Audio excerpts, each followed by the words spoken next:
لیکن اس کی پاداش میں چونکہ اس نے خدا تعالیٰ کے معاملات میں مداخلت کی ہے، اور زندگی دینے اور زندگی لینے کا حق چونکہ صرف اللہ تعالیٰ کو ہے، اس میں بیجا مداخلت کی وجہ سے آخرت میں اس کو یہ سزا دی جائے گی کہ موت کے بعد سے لے کے پھر قیامت تک، حشر و نشر تک، اس کو آخرت میں جہنم کا زہر پلایا جائے گا، اور وہ زہر جان نہیں لے گا،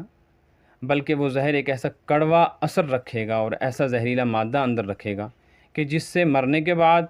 یعنی وہاں کی آخرت کی سزا کے فوراً بعد، دوبارہ اس کا جسم ٹھیک ہو جائے گا، پھر دوبارہ اس کو وہ زہر پلایا جائے گا۔ ایسے ہی کوئی آدمی اپنا گلا کاٹ دیتا ہے، یا سولی پہ لٹک جاتا ہے، یا دریا میں ڈوب کر اپنی جان دیتا ہے، یا اپنے اوپر تیل چھڑک کر آگ لگا دیتا ہے، یا کسی چلتی ہوئی تیز گاڑی کے آگے چھلانگ مار کر اپنی جان دیتا ہے، تو جو بھی صورت اختیار کرے، ان تمام صورتوں میں جو صورت اس نے اپنی جان لینے کے لیے اختیار کی ہوگی، فرشتوں کے ذریعے سے قیامت تک اس کو یہ سزا دی جاتی رہے گی۔ چونکہ المیہ یہ ہے، مذہب کے علاوہ کوئی قانون، کوئی جگہ ایسی نہیں ہے جہاں انسان کو امید کی کوئی راہ ملے۔ امید صرف مذہب ہی دیتا ہے، اور دنیا میں تمام مذاہب کے اندر اسلام ہی ایک واحد مذہب ہے جو بندوں کو یہ یقین دلاتا ہے، یہ آس دلاتا ہے کہ کسی بھی مرحلے پر اپنے آپ کو تنہا نہ سمجھیں، اور کسی بھی موقع پر اپنے آپ کو مفلوج اور اپنے ذہن کے اعتبار سے معوف نہ سمجھیں۔ اللہ تعالیٰ کی رحمت تمہارے ساتھ ہے۔ لا تقنطوا من رحمت اللہ انہ لا ییأس من روح اللہ الا القوم الکافرون۔ اللہ تعالیٰ کی مدد اور اللہ کی رحمت و عنایت سے مایوس ہو جانا کافروں کا کام ہے، ان کا طریقہ عمل ہے۔ ایمان والوں کو بہرحال کسی بھی موقع پر اللہ کی رحمت سے نا امید نہیں ہونا چاہیے، چونکہ جان لینا اس بات کی کھلی دلیل ہے، خودکشی اس بات کی واضح علامت ہے کہ یہ آدمی اللہ تعالیٰ کی رحمت پر یقین نہیں رکھتا، اور یہ سمجھتا ہے کہ اس زندگی کے بعد آنے والی کوئی زندگی نہیں ہے، اگر ہے تو اس میں کوئی جزا و سزا نہیں ہے۔ چونکہ یہ خود کفریہ عقیدہ ہے، اور آخرت پر یقین اور حساب و کتاب اور ثواب و عذاب پر یقین تو ایمان کا بنیادی حصہ ہے عقائد کا۔ اس لیے جو آدمی جان دے رہا ہے، گویا عملاً وہ اس بات کو ثابت کر رہا ہے کہ اس کے نزدیک آخرت کی زندگی کی کوئی حیثیت نہیں ہے۔ اس اعتبار سے بعض علماء کے نزدیک خودکشی کرنے والا کافر ہے۔ اگر خدا نہ خواستہ یہ بات ثابت ہو جائے کہ وہ کافر ہی ہے، تب تو ہمیشہ ہمیشہ کی جہنم ہے، اور اگر اس کے کافر ہونے کو ثابت نہ کر پائیں، تب بھی یہ تو طے ہے کہ اپنے عمل سے وہ یہ بات ثابت کر رہا ہے کہ زندگی اپنے اختیار میں ہے، جب تک چاہیں جئیں اور جب تک چاہیں جئیں۔ تو اللہ تعالیٰ کے معاملات میں اتنی بڑی جرات اور ایسی مداخلت اتنا بڑا جرم ہے کہ واقعتاً جو سزا قیامت کے دن یا قیامت سے پہلے حدیث میں اس کے لیے بیان کی گئی ہے، وہ بالکل مناسب۔ تو مذہب نے ہمیں یہ امید اور یہ یقین دلایا ہے کہ انسان ہمیشہ خودکشی کرتا ہے نا امیدی کی وجہ سے، اور یہ سمجھتا ہے کہ آگے چل کر میرے معاملات اور مسائل چونکہ مجھے ہی حل کرنے اور میں حل نہیں کر سکتا ہوں، تو خدائیت کا درجہ اور ربوبیت کا درجہ اپنے کام کو اور اپنی تدبیر کو قرار دیتا ہے۔ تو یہ آدمی چونکہ نا امید ہو سکتا ہے اس بنیاد پر، اس لیے اللہ تبارک و تعالیٰ نے موقع بموقع یہ بات ارشاد فرمائی ہے کہ مومن کو چاہیے کہ وہ اپنے تمام معاملات اللہ کے سپرد کر دے، اور ایسی نا امیدی اور یاس کو ہرگز اپنے قریب نہ آنے دے جس کی وجہ سے وہ زندگی سے نا امید ہو جائے، اور پھر اپنی قیمتی جان کا اتنا بڑا خسارہ اور نقصان کر بیٹھے کہ دنیا بھی ہاتھ سے جائے اور آخرت بھی ہاتھ سے جائے۔ قطع کلام ہیں آپ۔ مفتی صاحب، آپ ہمیں بتائیے کہ والدین کا ایک بہت بڑا رول ہوتا ہے بچوں کی زندگی سنوارنے میں، ان کے کردار کو بنانے میں، ان کی تعلیم میں، ہر ایک کام میں ایک والدین کا رول ہوتا ہے۔ تو والدین کے نام آپ کا کوئی ایسا پیغام کہ اپنے بچوں کو اس بدعت سے دور رکھیں؟ بالکل، یہ سب ذمہ داری اصلاً والدین کی ہے۔ انسان اپنی زندگی میں جو کچھ کرتا ہے وہ کسی نہ کسی تربیت کی بنیاد پہ کرتا ہے، جیسی اس کی ذہنی نشو و نما ہوتی ہے، اور جیسے اس کو بچپن میں ماحول اور حالات ملتے ہیں، اسی کی بنیاد پر اس کی ذہنی تربیت ہوتی ہے۔ تو والدین جہاں اس بات کے ذمہ دار ہیں کہ وہ ایک بہترین تعلیم دیں اور معاشرے میں ایک قابل ترین فرد کی حیثیت سے اپنی اولاد کو پیش کریں، اسی طرح وہ اس بات کے بھی ذمہ دار ہیں کہ یہ جو بچہ اللہ نے مجھے دیا ہے، یہ جو بچی اللہ نے مجھے عطا فرمائی ہے، یہ صرف میری اولاد نہیں ہے، بلکہ یہ پوری قوم کی ایک امانت ہے۔ بہتر شکل میں اس کا سامنے آ جانا پوری قوم کے لیے نفع بند ہے، اور خدا نخواستہ کوئی بھی ایسی صورت جو اس کی ذات کے لیے نقصان دہ ہو یا کسی فرد کے لیے نقصان دہ ہو، یہ پوری قوم کا خسارہ اور نقصان ہے۔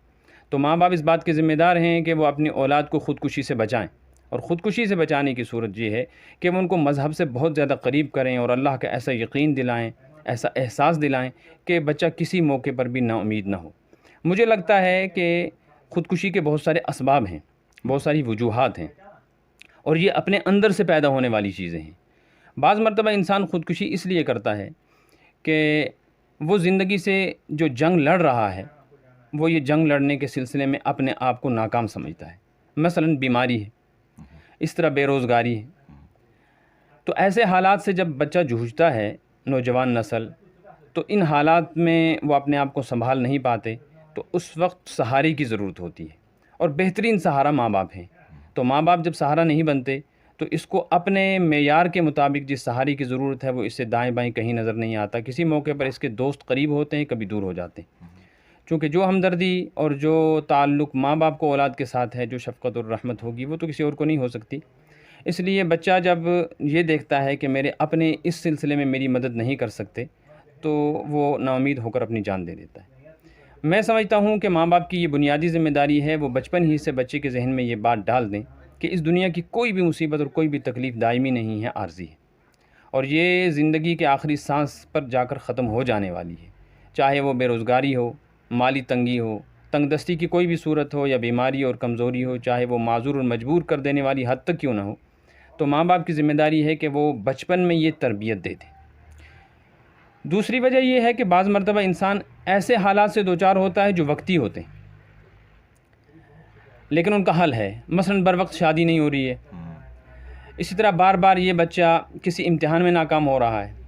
یا اس سے کوئی ایسی غلطی ہو گئی ہے جس کی وجہ سے اس کو سوسائٹی میں، معاشرے میں، اپنے گھر میں لعن طعن کا سامنا کرنا پڑ رہا ہے۔ یہ حالات ہیں اور یہ بدل جاتے ہیں، لیکن ایسی صورت میں اس کو سہارے کی ضرورت ہوتی ہے، اور بہترین سہارا اپنا گھر ہے۔ تو اس کے لیے میں سمجھتا ہوں ماں باپ ذمہ دار ہیں کہ وہ اپنی اولاد کے ساتھ دوستانہ مراسم قائم کریں، اپنے اولاد کو اپنے ساتھ ایسے چپکا کر رکھیں۔ یہ ہمیشہ سے ضرورت رہی اور اس دور میں بہت زیادہ ضرورت ہے، چونکہ انسان انس سے بنا ہے، اور انس کہتے ہیں ایک دوسرے کے ساتھ جوڑ کو، یہ نہیں تنہا رہ سکتا۔ تو ماں باپ کو چاہیے کہ وہ اپنی اولاد کے ساتھ ایسے تعلق قائم کریں جیسے دوست کا دوست سے تعلق ہوتا ہے، اور وہ اپنے بچے کی خواہشات کو سمجھنے کی کوشش کریں، اس کے جذبات کو محسوس کرنے کی کوشش کریں، اور اس کی جو اندر کی فیلنگز ہیں ان کو کسی نہ کسی طریقے سے اگلوائیں، اور پھر جہاں تک ان کے ذریعے سے مدد ہو سکتی ہو یہ خود اپنے ساتھ بچے کو جوڑ کے رکھیں، تاکہ اس سلسلے میں کسی دوسرے کی مدد کی نوبت ہی نہ آئے۔ لیکن اس وقت کا سب سے بڑا المیہ یہ ہے کہ ماں باپ کے پاس اپنی اولاد کے لیے وقت نہیں ہے، اور یہ بچہ جو ہے زندگی کے اس نوجوانی کے مرحلے میں جب داخل ہوتا ہے تو اس کو دوست یار چاہیے۔ جب اسے گھر میں اپنا دوست نہیں ملتا تو یہ ہمسایوں میں، رشتہ داروں میں، دور پار کے لوگوں میں اپنی دوستی تلاش کرتا ہے، اور وہ لوگ جو ہیں اس کو کما حق ہو وقت تو گزارتے ہیں، لیکن وہ محبت اور ہمدردی، وہ غم گساری نہیں دے سکتے جو ماں باپ دے سکتے ہیں۔ اس لیے بچہ اپنے گھر سے بالکل نا امید ہو جاتا ہے، اور وہ یہ سمجھتا ہے میرا گھر صرف دو جگہ ہے، دو کام کے لیے ایک جگہ ہے، ایک تو رات کو سونے کی جگہ ہے، اور میرے کھانے پینے اور کپڑے بدلنے کی جگہ ہے۔ تو وہ اپنے دکھ درد بانٹنے کے لیے جہاں جہاں ہاتھ پیر مارتا ہے، منہ مارتا ہے، وہاں سے کما حق ہو اس کی آرزوؤں اور تمناؤں کے مطابق جواب نہیں آتا، تو وہ اپنے ماں باپ کی غفلت شعاری، ان کے لا تعلقی اور ان کی بے توجہی کی وجہ سے خودکشی کے منہ میں جاتا ہے۔ تو اس کے بنیادی وجوہات میں سے ماں باپ کی غفلت اور بچوں کی عدم تربیت اور ان سے دوری کا ایک فاصلہ بنائے رکھنا، یہ بنیادی وجہ ہے جس کی وجہ سے یہ نئی نسل جو ہے اپنی زندگیاں قربان کر رہی ہے۔ مفتی صاحب، مختصراً آپ مجھے یہ جواب دیجئے کہ اگر کوئی شخص خودکشی کرتا ہے تو کیا اس کا نماز جنازہ پڑھا جا سکتا ہے؟ خودکشی گناہ کبیرہ ہے، اور اہل سنت والجماعت کا، مسلمانوں کا یہ متفقہ عقیدہ اور نظریہ ہے کہ جو آدمی مسلمان ہو اپنے عقیدے اور نظریے سے، لیکن وہ گناہ کبیرہ کو مرتکب ہو، اگر وہ گناہ کرتے کرتے ہی مر جائے تب بھی چونکہ گناہ کی وجہ سے اس کا اسلام ختم ہوتا، اسلام کا تعلق نظریے اور عقیدے سے ہے، مذہب کا، عقیدے کا، اس کے باوجود وہ گناہ کی حالت میں مر کے بھی مسلمان ہے، اور مسلمان کا نماز جنازہ بھی پڑھا جائے گا، اس کی غسل اور دفن کی تمام صورتیں جو عام لوگوں کے ساتھ کی جاتی ہیں اس کے ساتھ بھی کی جائیں گی۔ لیکن چونکہ بہت سارے جرائم اور گناہ ایسے ہیں جن کا اثر انسان کی ذات تک محدود نہیں رہتا، بلکہ یہ پورے ماحول اور معاشرے پر اثر انداز ہوتے ہیں، اس لیے شریعت نے ایسے تمام جرائم کے اوپر روک لگانے کے لیے کچھ شرعی سزائیں مقرر کی ہیں۔ جیسے چور کی چوری پر ہاتھ کاٹا جائے گا، ایسے ہی شراب پینے پر اس کو سزا شرعی دی جائے گی، کوڑے مارے جائیں گے۔ ایسے ہی بدکاری کی جائے تو دو صورتیں ہیں، اگر یہ شادی شدہ ہے تو ایسی صورت میں اس کو سنسار کیا جائے گا، اور شادی شدہ نہیں ہے تو اس کو کوڑے مارے جائیں گے۔ اسی طرح یہ ایک جرم بھی ہے۔ یہ جرم ایسا ہے کہ اگر اس کی ریت چل پڑی اور چلن عام ہوا تو نئی نسل جس کے اوپر بڑی ذمہ داری ہے اپنے پچھلوں کی روایت کو برقرار رکھنے اور اگلے دور تک اسلام کے احکامات کو پہنچانے کی اور امت مسلمہ کی ذمہ داریاں اپنے کندھوں پر اٹھانے کی، یہ نسل چونکہ اس طرح ہلاکت کا شکار ہو جائے گی، تو علماء نے ایسے جرائم پر جہاں سزائیں رکھی ہیں، بیان کی ہیں، وہاں یہ مسئلہ بھی بیان کیا ہے کہ ماحول اور معاشرے میں شناعت اور قباحت پیدا کرنے کے لیے، تاکہ عام لوگوں کو یہ معلوم ہو کہ یہ کتنا بڑا جرم ہے، یہ حکم دیا ہے کہ نماز جنازہ تو خودکشی کرنے والے مسلمان کی پڑھی جائے گی، لیکن اس کی نماز جنازہ پڑھنے کے لیے وہ لوگ شریک نہیں ہوں گے جو عام طور پہ نماز جنازہ میں بطور خاص مدعو ہوتے ہیں، یعنی دیندار طبقہ، علماء، نیک اور دیندار لوگ، مساجد کے ائمہ، جن سے لوگوں کو یہ توقع ہوتی ہے کہ یہ ہماری سوسائٹی کے نیک لوگ ہیں، اہل علم ہیں، وہ شرکت نہ کریں، عام چلتے پھرتے راہگیر اس کا نماز جنازہ پڑھ لیں، تاکہ نماز جنازہ بھی ہو جائے، غسل کفن دفن بھی ہو جائے، لیکن باقی لوگوں کو یہ معلوم ہو کہ یہ اتنا غلیظ کام ہے اور ایسی گھناؤنی حرکت ہے کہ اگر خدا نخواستہ ہم نے اپنی جان ایسے دی، ایک تو جان جائے گی، اور دوسرے ہمارے جنازے کی نماز کے اندر نیک لوگ اگر شریک نہیں ہوئے، نمازی طبقہ شریک نہیں ہوا، تو ہماری مغفرت کیسے ہوگی؟ اس وجہ سے جو مخصوص طبقہ ہے دیندار طبقہ، اس کے لیے یہ حکم ہے کہ وہ شریک نہ ہو، باقی عامۃ المسلمین اس کے جنازے کی نماز پڑھیں گے اور اس کو غسل کفن دفن کر کے رخصت اور روانہ بھی کریں گے۔ مفتی صاحب، چونکہ آج کل کے دور میں نشہ ایک بہت بڑی بیماری کی صورت میں ابھر رہا ہے، زیادہ تر خودکشی کے واقعات کا باعث یہی نشہ ہے، یہ جو لوگ ڈرگس میں بہت زیادہ ملوث ہو رہے ہیں، نوجوانوں کے نام آپ کا کوئی پیغام جن سے وہ اس بدعت سے دور رکھیں اور وہ دین کی طرف راغب ہوں؟ جیسے خودکشی کے متعلق آپ نے پوچھا ہے، ایسے ہی یہ نشہ بھی اس وقت ایک دکھتی رگ بن گیا ہے، اور یہ بھی خودکشی ہی ہے، لیکن یہ ایک ایسا خاموش زہر ہے جس کو خودکشی کا نام نہیں دیا جا سکتا۔ حقیقت یہ ہے کہ خودکشی کے بہت سارے طریقے ہیں اور بہت ساری صورتیں ہیں، ان میں سے یہ ایک خطرناک ترین صورت ہے کہ جو آدمی اپنی زندگی سے نا امید ہو کر ارادتاً اور قصداً اپنی جان دیتا ہے، وہ تو سب کو نظر آ رہا ہے کہ خودکشی کی ہے۔ یہ نشے کی لت میں پڑ جانے والا جوان طبقہ، چاہے لڑکا ہو، لڑکی ہو، یا چھوٹا بڑا جو بھی ہو، یہ بھی حقیقت میں خودکشی ہی کر رہا ہے، لیکن یہ اپنی جان نہیں دینا چاہتا۔ یہ خودکشی کر رہا ہے تو اس کی خودکشی کرنے کی جو صورت ہے، اس صورت میں اس کو اپنی زندگی نظر آ رہی ہے۔ یہ بڑا المیہ ہے۔ یہ اس دور میں باضابطہ کسی مہم کے تحت شاید ایسی پوری دنیا کے اندر ایک چلن چلا ہے اس کا، منشیات کا اور نشہ آور چیزوں کا، چاہے وہ دواؤں کی صورت میں ہو چاہے کسی اور صورت میں ہو، تو اس کا نقصان خودکشی سے بھی زیادہ ہے۔ اس کی وجہ یہ ہے کہ خودکشی کرنے والا اس وقت ناکارہ اور ناقابل عمل ہو جاتا ہے جب اس کی روح نکلتی ہے، اور وہ پھر بوجھ نہیں بنتا معاشرے پر، وہ دفن کر دیا جاتا ہے۔ نشے کی لت میں پڑ جانے والا بچہ یا بچی جب مریں گے تب وہ مریں گے اسی نشے ہی کی بیماری میں، لیکن جب تک ان کی موت نہیں آتی تب تک وہ ایک زندہ لاش ہیں، اور وہ اپنے ساتھ اس لت میں پتہ نہیں کتنے لوگوں کو مبتلا کر کے موت کی آغوش تک پہنچاتے ہیں۔ نشہ میں سمجھتا ہوں کہ بڑی خطرناک خودکشی کی ایک صورت ہے، اور اس کی وجوہات میں سے بھی بہت ساری وجوہ میں ایک وجہ یہ ہے کہ نشہ آدمی یا تو مزے کے لیے ابتدان کرتا ہے کہ اس کے کسی دوست یار نے اس کو یہ بتلایا بڑی مزے کی چیز ہے، سکون کی تلاش ہے انسان کو، اصل میں خودکشی بھی آدمی سکون کے لیے کر رہا ہے کہ وہ زندگی کی پریشانیوں سے تنگ آتا ہے اور سمجھتا ہے موت کے بعد سکون ملے، اور نشہ بھی آدمی اسی لیے کر رہا ہے کہ وہ سمجھ رہا ہے میں جن حالات کا شکار ہوں، نیند نہیں آتی، سکون نہیں ملتا، تو نشے کی یہ چیز استعمال کر کے وقتی طور پہ میں سکون حاصل کروں گا، تو سکون کی تلاش میں مزے کے لیے کبھی وہ نشہ کرتا ہے، کبھی اپنے دوستوں اور اپنے احباب کے اثر میں آ کر وہ نشہ کرتا ہے،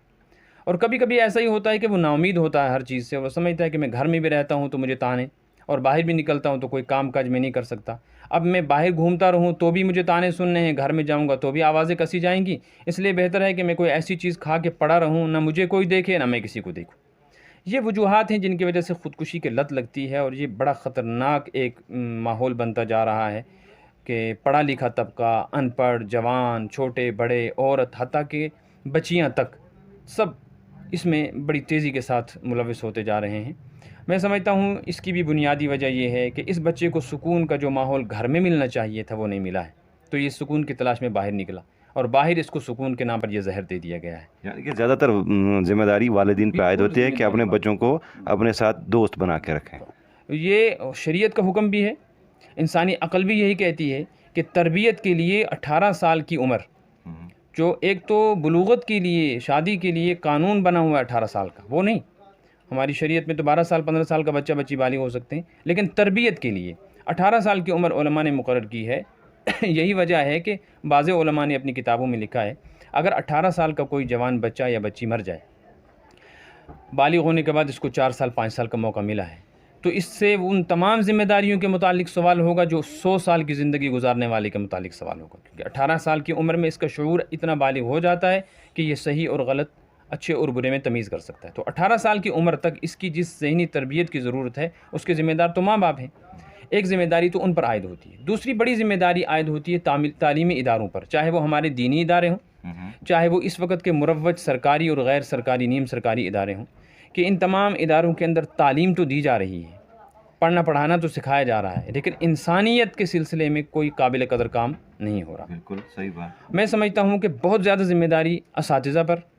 اور ان مربی حضرات پر ہے کہ وہ اس کو انسان بنانے کی کوشش کریں، وہ اس کو حوصلہ دیں اور اس کی حوصلہ افزائی کریں اور اس کے اندر ایسا اعتماد پیدا کریں کہ یہ تعلیم دوسرے نمبر پر ہے، اگر یہ تعلیم نہ ملتی تمہیں تب بھی تمہیں زندگی کے یہ چند سال گزارنے تھے اور ایک اچھا انسان بن کر گزارنے تھے، اپنے لیے بھی اور دوسروں کے لیے بھی تم کو معاون اور مددگار ہونا تھا۔ تو تعلیمی اداروں کے اندر بھی باضابطہ اس بات کی ضرورت ہے کہ تربیت ہو،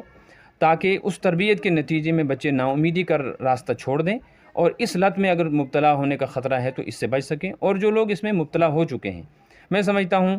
کہ ہمارا طبقہ، علماء کا طبقہ، مساجد کا ائمہ حضرات جو ہیں، وہ ان سب کی ذمہ داری ہے کہ وہ اپنے بیانات میں اس کی برائی بیان کریں کہ یہ نشہ کتنی خطرناک چیز ہے اور اس سے پیدا ہونے والے مفاسد اور بگاڑ کو بھی بیان کریں۔ ماں باپ کی ذمہ داری ہے کہ وہ اپنے اولاد پر ہر وقت نظر رکھیں کہ ان کی چال ڈھال، ان کے خد و خال، ان کے کھانے پینے، ان کی بول چال اور ان کی حیت گھر آنے جانے کی، اس میں جو تبدیلی ہو رہی ہے اس کے پیچھے کہیں کوئی نشہ آور چیز تو نہیں۔ ان کے دوستوں یاروں پر تعلق رکھیں۔ تعلیمی اداروں کے ذمہ دار حضرات اس بات کی طرف دھیان دیں کہ وہ تمام سبجیکٹوں کے ساتھ کم از کم اس اخلاقیات کے نام پر، جو مارل ایجوکیشن کے نام پر شور تو بہت ہے، لیکن یہ بات ذہن میں رکھنی چاہیے کہ تعلیم کے لیے نصاب اور کتاب ہے، تربیت کے لیے کوئی نصاب اور کتاب نہیں ہے۔ تربیت تو انسان سے ہی ملتی ہے۔ اگر یہ تعلیمی ادارے اس بات کی کوشش کریں کہ ایسے مربی حضرات جو صحیح ترین تربیت کر سکتے ہیں دینی، ان کو اپنے سکولوں میں وقتاً فوقتاً بلا کر بچوں کے سامنے ان کے لیکچر اور ان کی تربیت کے پروگرام کروائیں تو انشاءاللہ خاطر خواہ نتیجہ آ سکتا ہے۔ اس کے ساتھ ہی انتظامیہ کی ذمہ داری ہے کہ انتظامیہ اپنی ذمہ داریوں کو ادا کرے۔ وہ انتظامیہ چاہے وہ